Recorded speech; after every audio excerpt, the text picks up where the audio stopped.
Okay, so just to let you know, we're recording the session today as usual. So welcome to Media Matters number 7, which is our final one of the series and of this semester. I'm really happy to welcome Mr. James Welsh here to join us today. James is a classic tale of someone who came to journalism quite late. He started with a respectable career as a commercial insurance underwriter, very well paid, but rather dull, I suspect. So his parents were delighted when he upped sticks and went from there to working at a bar and teaching maths in Thailand, I'm sure.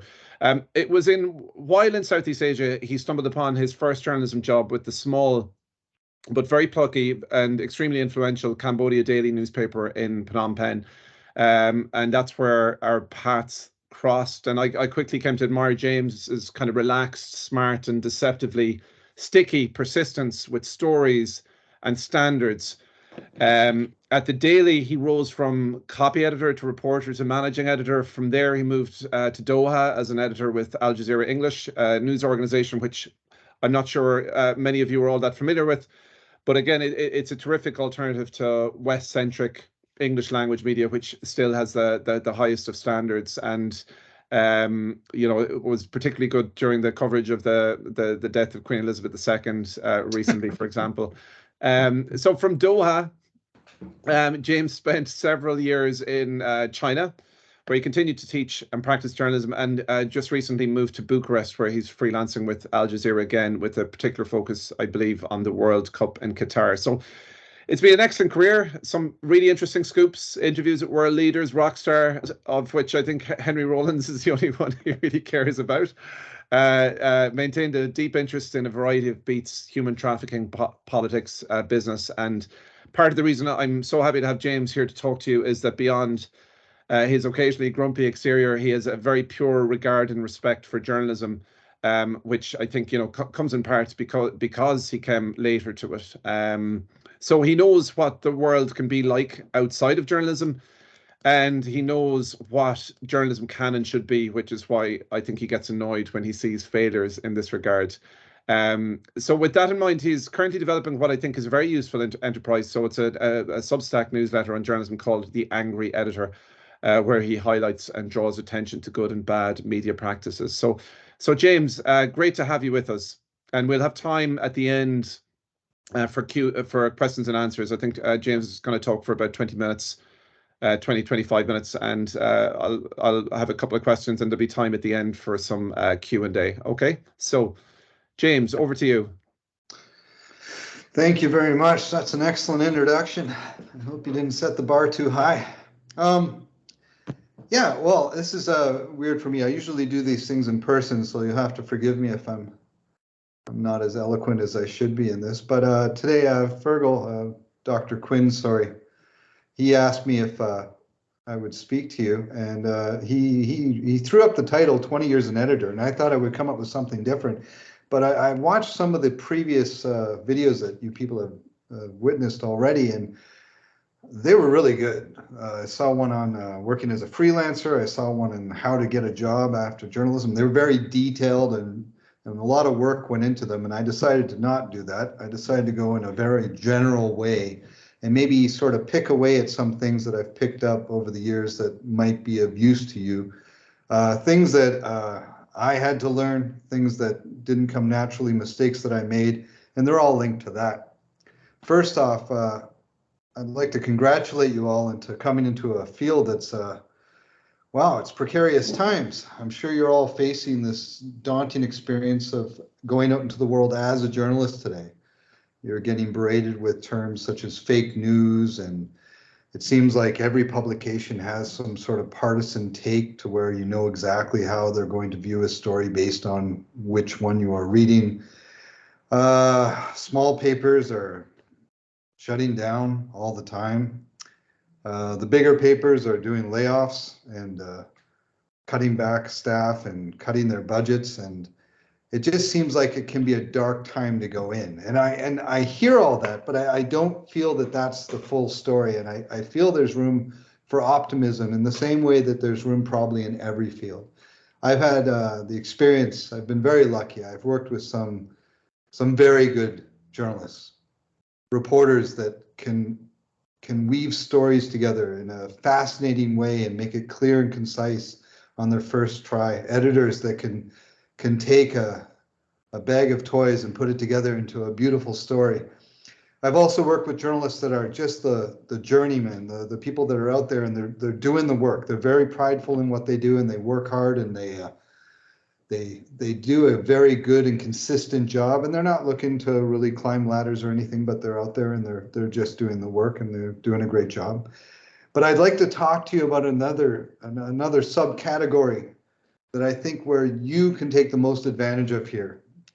There is still, like every industry, a broad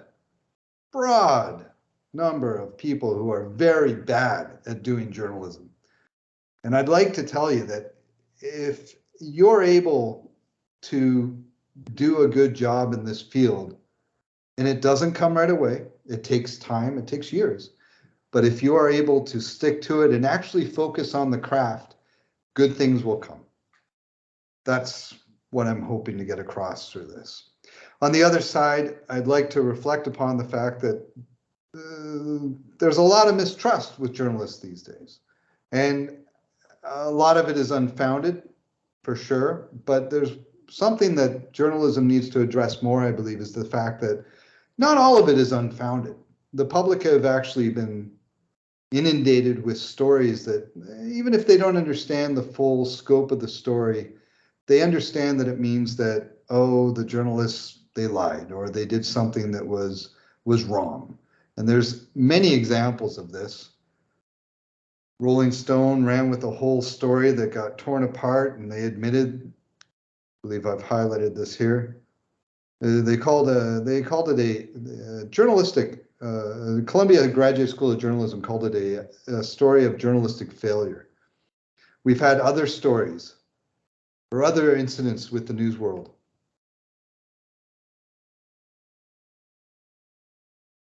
Oh, have I been cut off, Fergal? No, you're coming through, James. Just the slide. I'm not seeing anything. The slide hasn't changed. I'm not sure whether that's the same for everybody. Oh, it's telling me I have to go back to the other one. Well, I had two excellent stories, really amazing stuff. You would have been blown away. But there are lots of instances where we have kind of chipped away ourselves at the faith of the public. And I feel like we have to take some of the blame. And I feel like just getting back to some of the basics and trying to do as good a job as we can is part of the solution. So I'm going to go through a couple of things. I'm going to look at it from the point of view of a reporter and the point of view of an editor. As Fergal mentioned, I'm an editor. I'm not a copy editor. They are looking more for grammar and for stylistic issues, and they're basically our last defense before the word goes out. They make it so that it's actually something that you will read and not find a lot of errors. And a lot of them, I don't want to downplay it. It's an amazing field, and they do great work, and they've saved me more than once.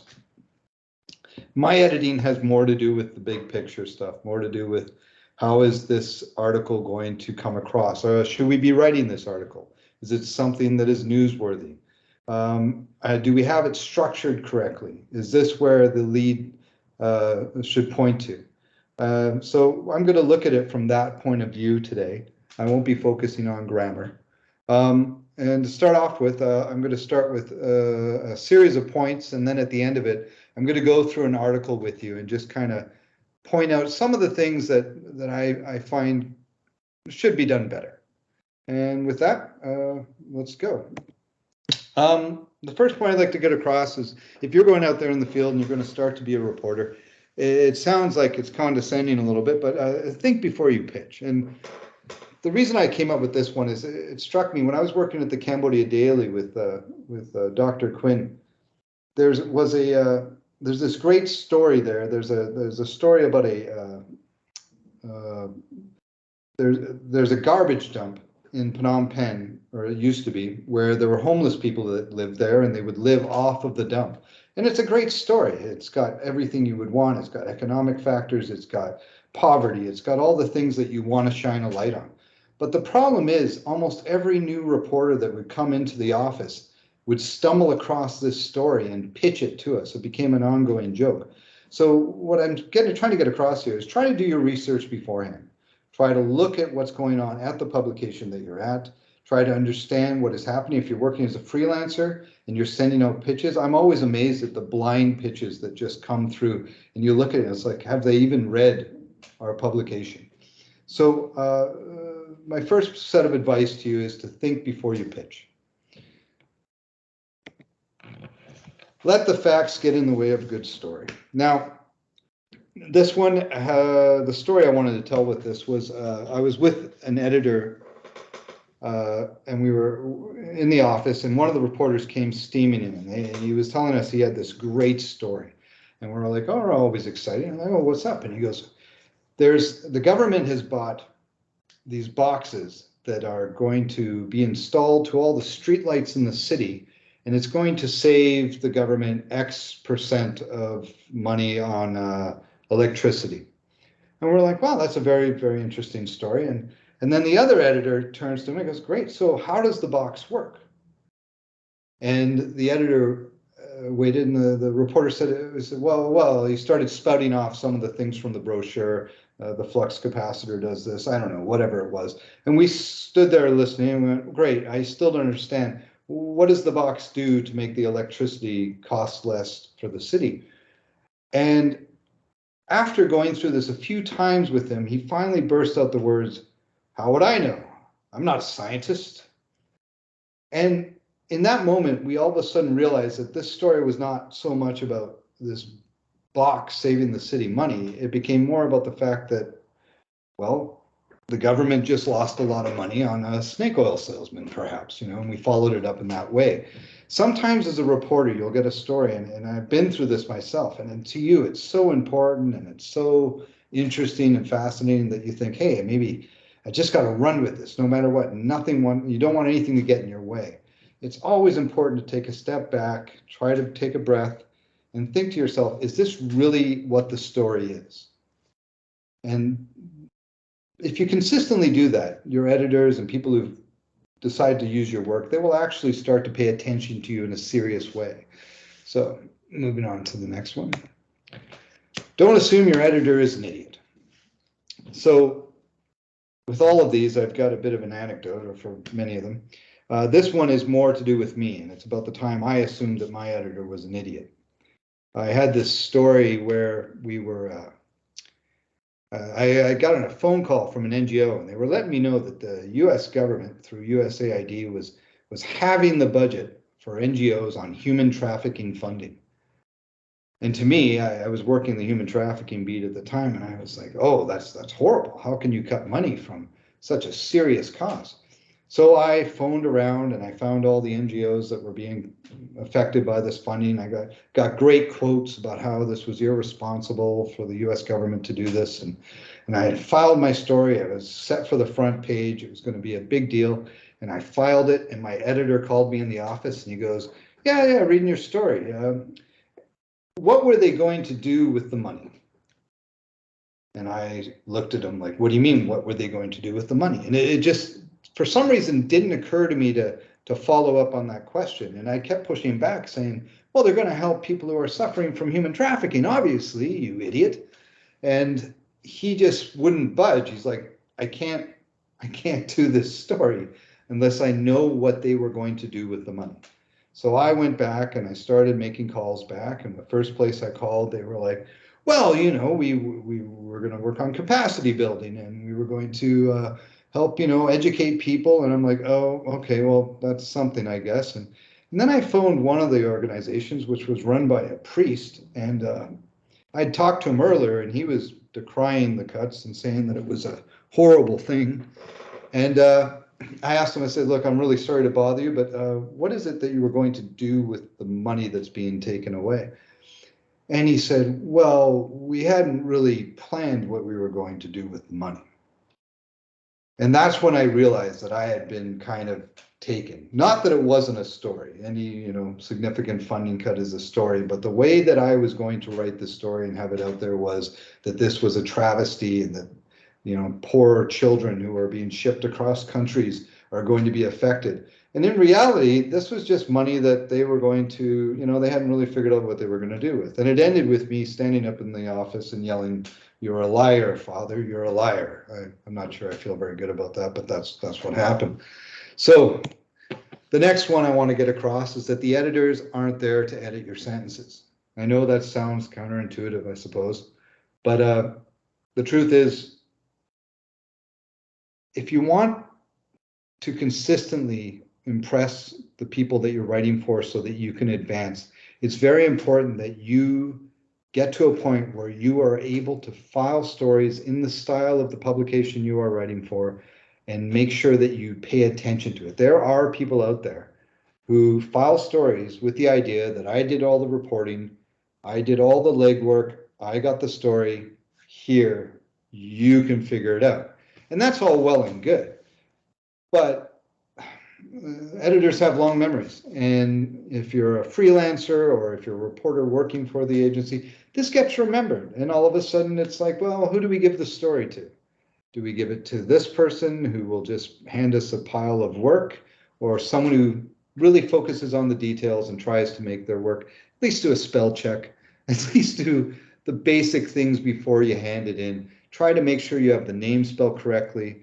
Do a little homework if you're freelancing. Make sure that you're using the style of what the publication is doing. Anything you do that slows down the editor for reasons that aren't journalism, it does stick with the editor's mind, and they do see it in a negative light. Journalism is completely a world built on trust. And I only bring this up, I'm not suggesting that any of you would be guilty of this, but I've seen it happen where, yes, plagiarism has taken place. People have made up sources, people have done things that just seem bizarre and unreal. The important thing to remember when you get out there, and I'm not sure if this applies, I'm not sure if this would come across in the way I want it to you right now as students still getting ready for it, but this isn't a short life. This is a long life. Over the years, people get to a point where maybe shortcuts seem easier. Maybe it seems like there's something that they just can't get what they need, and they feel like, well, I'm right about the general idea of the story. I don't know what the reasons for this would be, but it does happen enough. You just a quick Google search on reporter fabricated, and you'll find a lot of stories and people being fired and people going through various things. But this is your reputation. And as hard as it may be sometimes, there's days where the story just isn't working. I just want to emphasize, do not be one of those people who make that mistake in that moment and take a shortcut, because you never know. And this can bite you years later. Now, there's a phrase, you're only as good as your last story. I'm not sure I totally agree with that. Being someone that I've had some success, I've had weeks where I've been on the front page almost every day. And at the end of those weeks where I've just gone through a story and I've been just running it and it's been great. And then the day that the story is over and I go to the morning meeting, the editor's question to me is, so what do you have for us today? And that whole week of work feels like it has just disappeared. But on the other hand, sometimes you have to write stories that just aren't those life-changing, shining a light on injustice stories. Sometimes you're going to get the dog show story. And the important thing to remember that is whatever you're handed, take advantage of it. Learn something about that field. Learn something about what you're working on. Try to focus on the style of the story. Make sure that you're writing it correctly. Get everything right. Use it as an opportunity to improve your craft. And don't spend too much time worrying about the days that you're not following up on something that's majorly significant. Those things come as they come. Some other advice. This advice was given to me from an old editor. It's just when you're writing up your story, a lot of people, there's two camps. There's people who will write their story by taking different chunks of the story and write them, write the middle and then write the end and then go up and try to figure out how they want the story to start. I've tried both ways, and I've talked to quite a few journalists about this, and the consensus seems to be if you can get down that first sentence, then you are going to have a lot more flow and a lot more precision in your story. What happens is if you write down a first sentence that is describes what you're getting across based on the reporting you've done, it acts as a check as you go down. So you go down and there's a quote, and more oftentimes you'll find, oh wait, that quote doesn't quite match what I wrote in the lead. So you go back, and it can actually be a helpful tool that way. And I find whenever I've done stories, short or long, if I can get that first sentence down, I'm on my way. I can get the story done way quicker. I'll spend way more time on that first sentence than the rest of the story sometimes. Anyway, that's just a tip. Don't be afraid to ask questions. This is going into the editor section, but really these apply to everyone. And that goes back to that story I told you about the magic box that was going to save money on the lights. It is amazing how many times you can read a story and just one question can make that story fall apart. It's happened many times. I'm sure Dr. Quinn can attest to this, but it's just a trick. Sometimes you get nervous because asking someone a question that might seem critical to their work, these are colleagues, people you're working with, it can sometimes feel daunting. It can feel like something you shouldn't do. But the truth is, if you can just remember that you're doing it for them, you're asking these questions so the story can look good. And who knows, sometimes not only does the story fall apart, sometimes it adds a dimension to the story that would make it much, much better. So please always be asking questions, even if they're your close friends, you're going out to the bar with them after, push them on the points, don't let go. I'm so happy that my editor, that I thought was an idiot, asked me that question. It doesn't stay with you as a negative, it stays with you as a positive. Editing is easy. I put this one in because this was a conversation I had with an editor years ago when I was first starting. And I was really like, I was kind of scared. I'm like, I'm taking other people's work and I'm messing around with it. And he turned to me and says, editing is easy. If it doesn't make sense to you, then it won't make sense to the reader. And that's something that seems simple, but it's stuck with me from that point on. And that's where you get the strength to ask the questions. Because if you read something and you're not getting it, you have to believe that, well, you're not the dumbest person in the world. Maybe someone else won't understand. So if you can always keep that in mind as you're reading through text, it can help you a lot. Always be asking, why is this a story? Sometimes things will come in. I saw one the other day that I wasn't involved with, but it involved the war in Ukraine. The US had issued some kind of statement about how they had intercepted a Russian plane up by Alaska.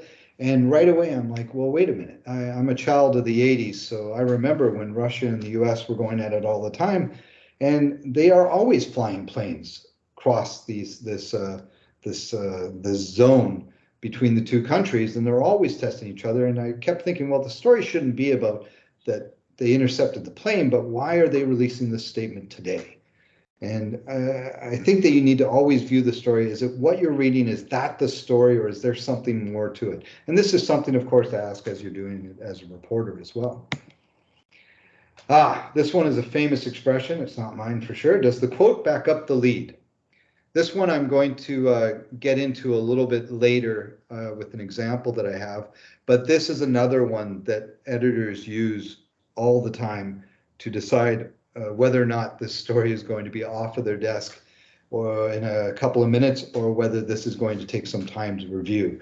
The amount of times that I'll read a lead that says this, and then the quote that they put in first doesn't necessarily contradict it, but definitely doesn't back up what they're saying in the story.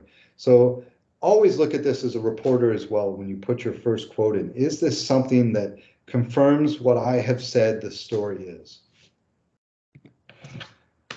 Are you breaking or are you following? That's another consideration for editors. There's so many times when some of these publications, let's say the New York Times breaks a story, they have a scoop, and then you'll look online and you'll see identical stories coming out right after their own reporting, but it's the same angle, it's the same story essentially, but they didn't break it. Once the story gets out there, unfortunately, it does reach mass audiences in a blink of an eye now.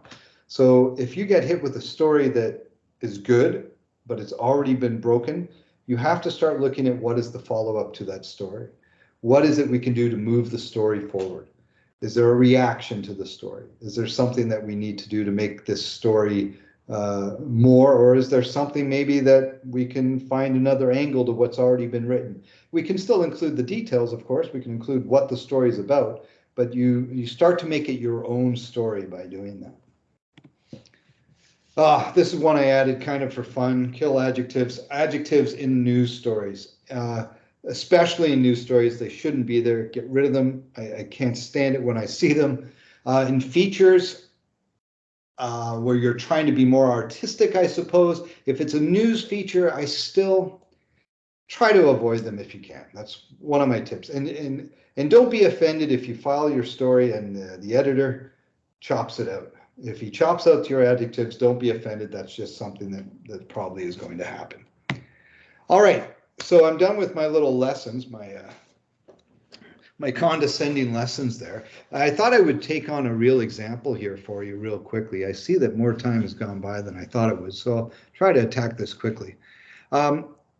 Everyone here is familiar, I'm sure, with monkeypox. That was something that was really big news a while ago. I haven't read much about it lately, but I'm not saying it's not a big deal. I'm just saying, in fact, none of this am I saying is not a big deal. I'm just saying I'd like to focus on the words in the story rather than the issue at hand. So this is a story about monkeypox. Sorry about that. This is a story I saw a while ago. As Fergal mentioned, I do this blog that I once in a while try to take a look at news stories and tear them apart. Not tear them apart, sorry, but try to look at what's going on and try to see if I can understand what the editing decisions were. Now, the monkeypox outbreak could just be the peak of the iceberg. That was the headline on this story, and that caught my attention because we'd just gone through COVID, and I was thinking, oh my goodness, here we go. Now we're on to monkeypox. So this story was run in The Guardian, but they ended up taking it from AFP, which isn't unusual. A lot of publications will take wire stories and run with them. I did look at this one, and I was kind of shocked that they pretty much took the story and dumped it in without making that many changes. Usually a publication, they'll use a wire story, but they'll go through it themselves because wire stories aren't there for you to consume as normal news usually. They're there to break news. These are offices of people that are working very hard and very quick to get that story out there. So they put this in, and I thought I would go through it with you because I had a couple of things in it that I thought were, excuse me, were a little disturbing. So to start off with, they use the peak of the iceberg metaphor, so implying that this could be something that is going to be a real problem. And when you put a headline out like that, the could be, that's problematic, but it means that your publication is confident that this is a big enough deal that people need to know that this could be something. So the World Health Organization in the first sentence has warned that 200 monkeypox cases found in recent weeks outside countries where the virus usually circulates could be just the beginning. All right, so whenever you get a lead, like I said before, you want to follow it up with a quote. You want to make sure the quote matches that. So let's take a quick look at the quote here. We don't know if we are just seeing the peak of the iceberg. Ooh, it matches the headline, so it looks like they're doing a good job. Or if there are many more cases that are undetected in communities. Sylvia Brand, so it's a WHO epidemic and pandemic expert. Their chief is looking at it, they're saying this, so then they move on to the next graph. So this, excuse me, one second. So this quote that they've chosen and the way that they've decided to run this story is an editorial choice. That means that they have decided that this story is going to be about, ooh, this could be a very dangerous thing that's going to happen. So we're going to go through it with that in mind. And we have to ask ourselves, now that they've made the decision that they need to warn society about this potentially dangerous thing that could be just the tip of an iceberg, why did they do this? Now, what's interesting is the quote does match the lead. So then we go down and we want to follow this down a little bit further here. Oh, did I go too far? But then you read down and you find out that this quote here We are still at the very beginning, Brian said, the same person they used the other quote. So instead of saying we are from the beginning and this is just early days, they went with this could be really big. She follows this with we don't know.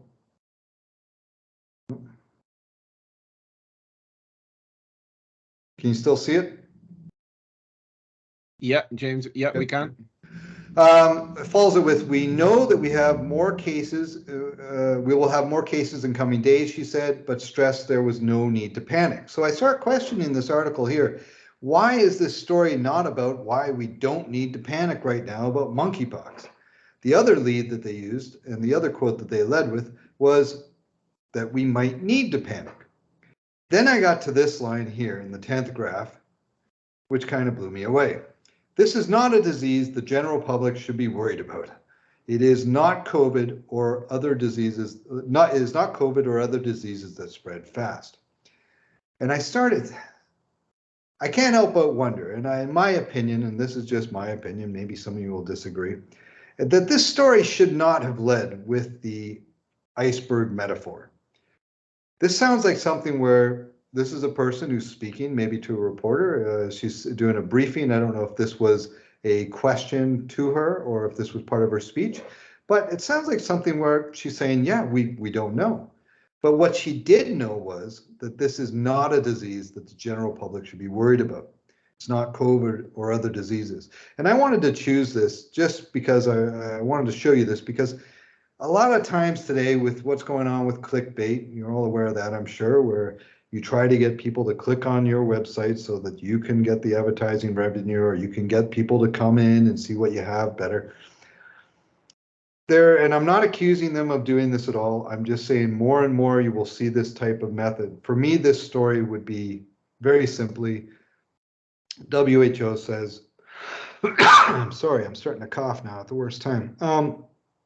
To me, it would be monkeypox could be worse than we think. Maybe we don't know. It could be nothing, WHO says. But anyway, I hope you get my point. Be careful when you're going into a story.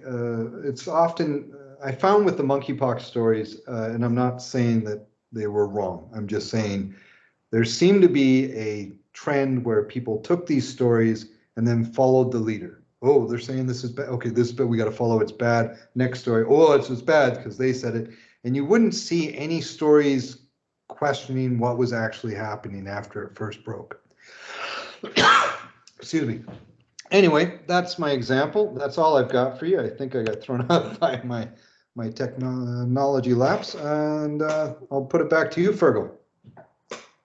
Okay. Thank you. Thanks, James. I'm coming through there. Okay, am I? Yeah, that's a really good one, James. A WHO one at the end. So it's a kind of an example of a story and a presentation of a story that's technically not wrong or incorrect or libeling anybody, but utterly misleading. And it's kind of a classic sports one that used to be trotted out quite a lot. Is if a club is changing managers. And it could be, say, Athlone Town, and Athlone Town need a new manager.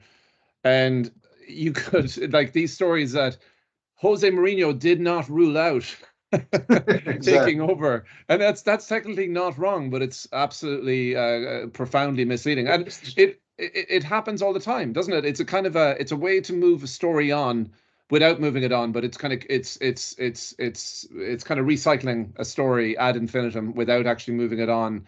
And ultimately leads to this sort of news poisoning that the public suffers from sometimes. It's just overload of kind of meaningless news. And sorry, that's not a question. It's an observation, really.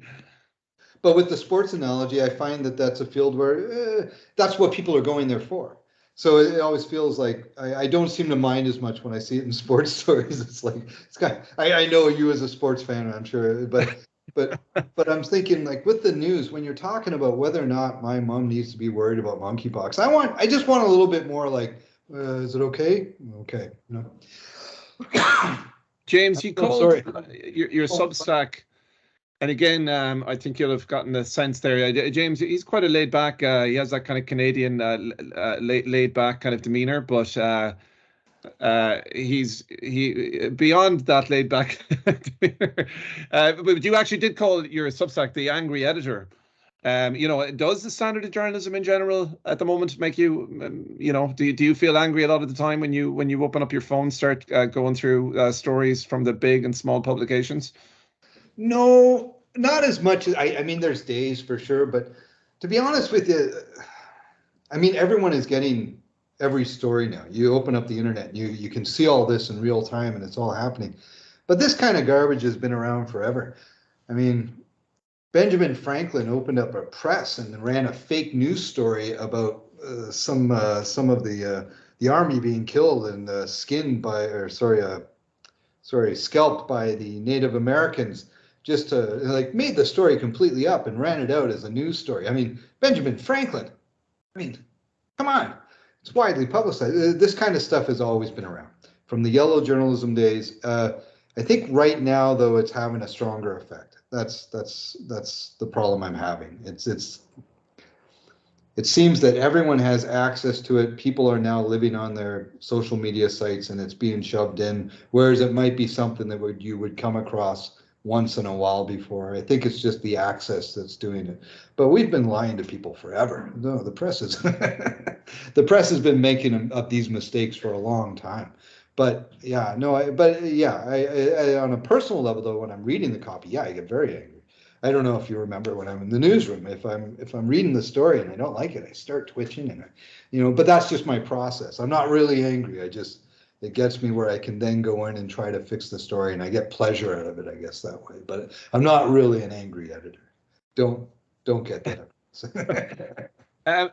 James, so you're a Canadian, and bizarrely enough, you've worked in every like lots of international territories without ever working at home or even in a particularly Western kind of context.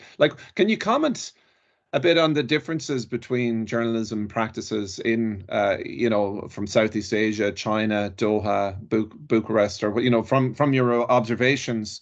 Are there differences? Are they broadly the same? Again, I suppose thinking of because it's something we're encouraging our student journalists to do is to seek opportunities abroad and get a sense of how journalism works in other places. And but can you comment on differences that you've noted between, say, working in Doha or seeing how journalists operate in China and things like that? What are the differences? What are the commonalities?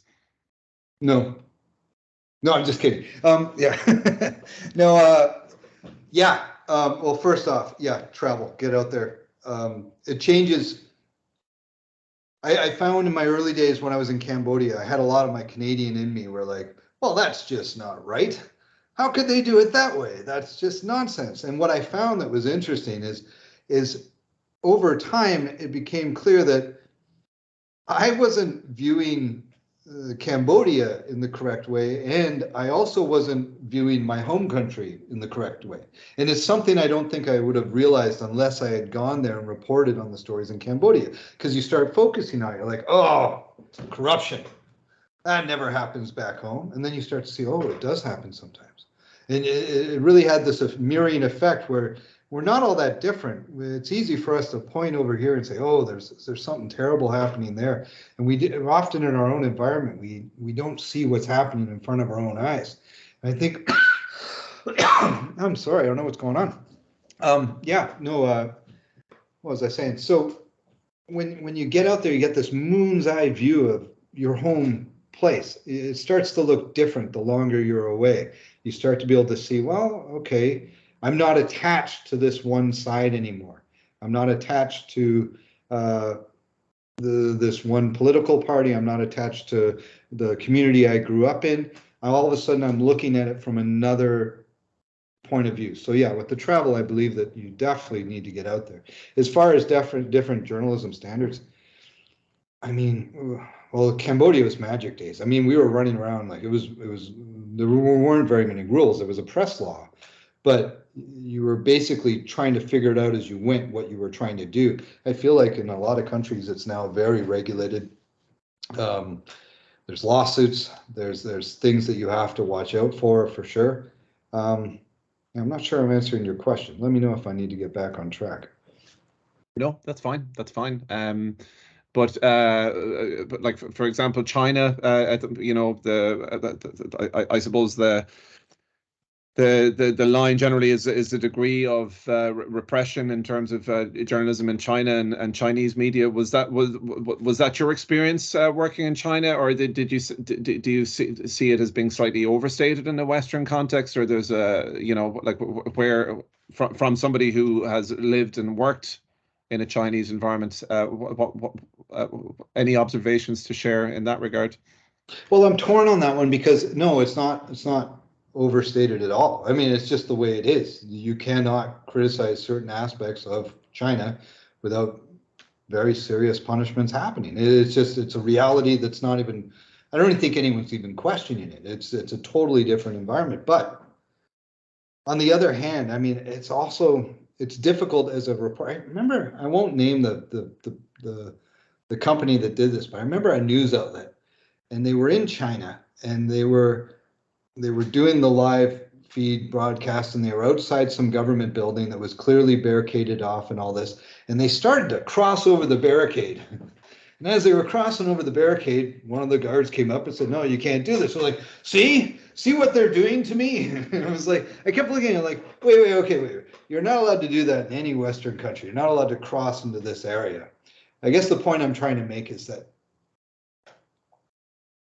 if you're going to report from China, you have to be aware of their laws unless you are willing to face the punishments that come with it. And I find it would be, I don't know how you report from China. I don't know how it would be done effectively in a way that would be completely meaningful. That's why years ago we used to only have stories about the air pollution, or there used to be all these repetitive stories about what was going on. And then we moved on to the Uyghurs, and now that one's like, I would love more details. I would love to know what's going on there for sure. But yeah, it's not overstated to say that it's just shut down. I don't know how you report there unless, yeah, I don't even know if risking your life is a way to do it. It's such a clamped down society that way. But yeah, I don't know if that answers your question. No, that's okay. I guess it's just very useful to get a perspective from people who've actually worked or operated in China for a length of time, as opposed to people parachuting in and out of places and kind of pronouncing on the realities there. When I got there, I remember I was collecting features for a long time from people, and some of them come from China. And you'd always get the smog story. There were a few that would come out. They always seem to be the similar vein. And when I first got to Beijing, I was walking around this area called Sanlitun, and it's this big office building type area. And inside this area, there were like 50 kids skateboarding, just going nuts, skateboarding around in this little area and just having the time of their life. And I kept thinking, I mean, as a feature coming from Beijing, I would have loved this story. And I kept seeing that all the time I was there. And there were stories that I don't think would have been held back or stopped. There's no reason to, but they might have at least given us some insight into culture, given us some, something more. I always felt like that was lacking. But anyway, sorry. Yeah, and yeah, can I put it out to the floor, folks? If you could, do we have some questions? So there's a I'll sort of, if you could just put on the camera, and if you've any question for James, just about anything he said there. Anybody? Criticism as well. It's fine. Go Criticism ahead. is welcome. He's tell me why not that angry. Anyone at all want to come in on chat? Anything? Any observations? So camera, were you a Black Flag fan before interviewing Rollins? There you go. God, you see the young folks today. They're still keeping it real, James. He's delighted with that now. He's like, yeah. Sorry. So that's Rory Kelleher. So were you a Black fan? A fan of Henry Rollins. Let's just that's it. I was kind of a flag. I liked them. I thought they were okay, but I was more his work after. I know I'm the opposite. Okay, and was he intense is the follow-up question. He was lovely. I had to chase him down. It was a funny thing. I contacted him, and he was going to interview me, I was going to interview him, and he was in Cambodia. So it was at the bar, and somebody said, "Hey, guess who I saw at the killing fields today?" And I was like, "Who? Henry Rollins." And I was like, "He was supposed to contact me." So then we chased him around, and I ended up meeting with him, and he just gave me a half-hour spoken word. It was just amazing. He was the friendliest, just thoughtful guy. It was really fun experience. Yeah, no, nothing bad about him at all. He was great. There you go. Or nothing you're prepared to say publicly, but no, I think that Really, I'll talk about you. No, I think that stands up, isn't it? Rollins, yeah, he has. He looks like he'd tear you apart, but he's gentle enough soul behind it. Or yeah, he was good. Okay. Anybody else want to come in here? So anyone? They're very quiet. It is evening time here at the moment, James. Do you think, like being a journalist and an editor, how related are they in terms of, can you be a good editor without being a great journalist and vice versa? You mean a great reporter? Yeah. Yeah. Well, I don't think I'm still the jury's out as to whether I'm either, but I'll tell you, there is some magic that happens when you go from reporting to editing, where you start to feel a little bit embarrassed about some of the mistakes you made as a reporter, including your attitude towards your edits. It is very strange. I'll never forget our former editor, not former, he's still alive, but our editor there at the Cambodia Daily. And I was inside the office, and I just started to become an editor there rather than a reporter. And I was asking a question like, "This seems crazy. What about this?" And he smiled at me and he goes, "Welcome to the sausage factory." And it was just this moment of like, oh my goodness, you start to realize that the stories you were handing in didn't quite make it because, well, we're running a story on this as well, and we've like, it becomes this balancing act that you weren't aware of. I think every editor should be a reporter, and every reporter should be an editor. And not all reporters make good editors, and not all editors make good reporters. But I think that definitely having experience in both realms helps you to at least understand. Like, it helped me. I'm like, of course they were giving me crap about this story because yeah, I didn't tell this. Or, it gives you a better viewpoint. And I think that's the way with all that. My working in insurance, it's funny how much it's come up and like gave me a viewpoint where I was able to go, maybe the business is doing this, or this is the reason for this transaction, or what is happening. I can understand it better, I guess. So the more you can experience, the better. Yeah. Okay. There's Liam coming in. Do you still see yourself reporting or editing in 10 years' time, James? As in, I don't know why he chose 10. I mean, James is only he's only in his late 30s. He still has another 40 good years in him. Got a long time to go. I mean, to be honest with you, if possible, yeah. I mean, I would love to, especially the editing. It's you get to read story. It gets addictive sometimes. You get to a point where you're getting flooded with news, and when you take a break from it, when you're not doing it, you just feel like you've somehow been left out of like some conversation. It's such a strange, and that's just me maybe, but yeah, I wouldn't mind still doing it for sure. Yeah, no, I think it's a great little job, but that's just me. I haven't had high aspirations. I'm not going to take over the world. I'm not one of those people, but yeah, no, I think that if I could, I would still, yeah, definitely.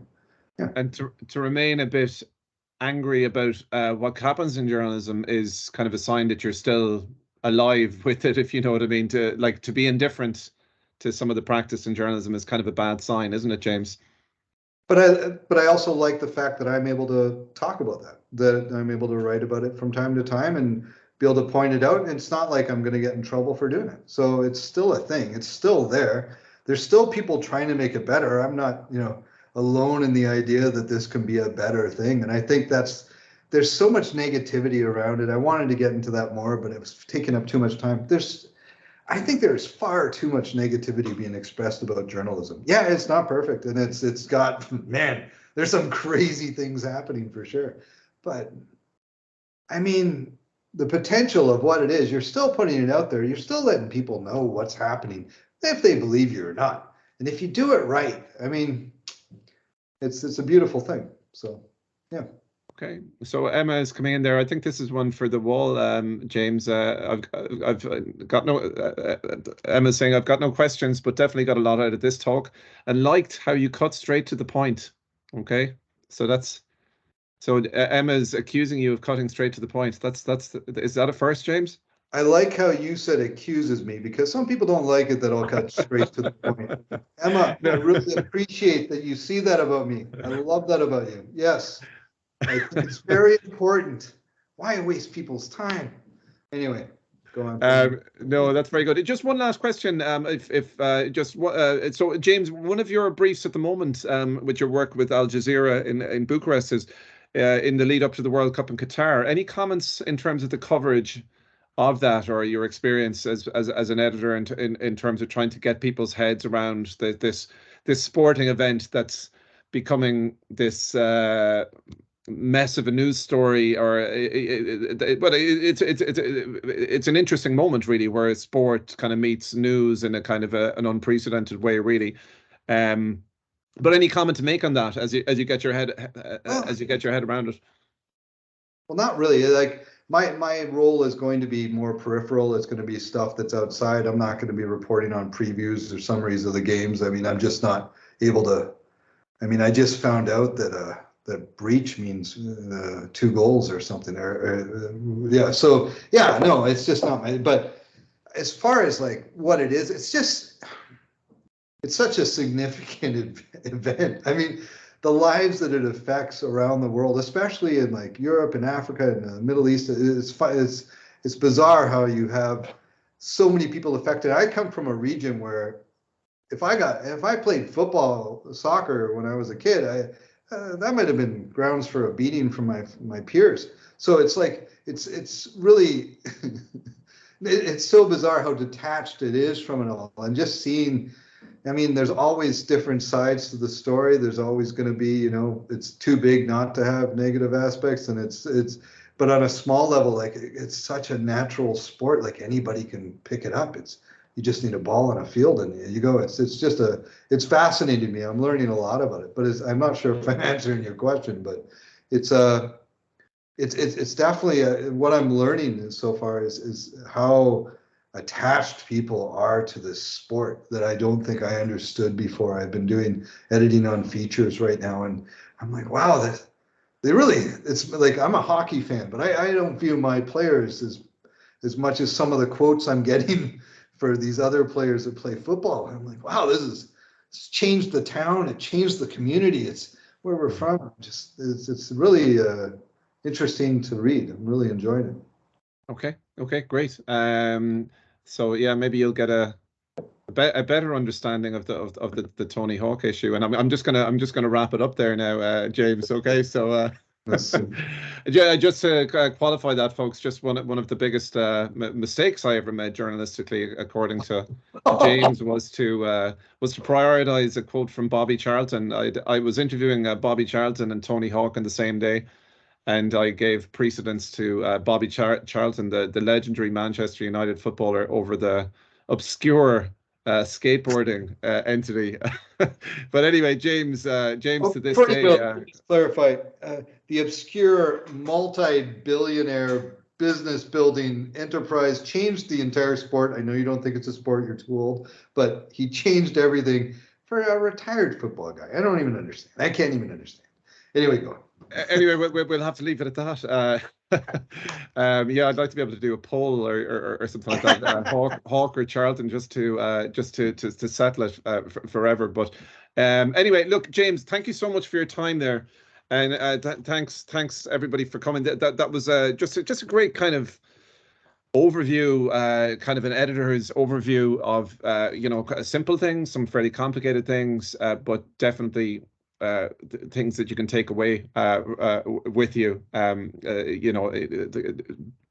when you go about doing journalism at all levels, kind of big or small, in terms of stuff to look out for. So thank you so much for the time today, James, and thanks everybody for joining us. Thanks for having me. Thank you so much. Okay, thanks everyone. Okay, bye-bye. Bye-bye.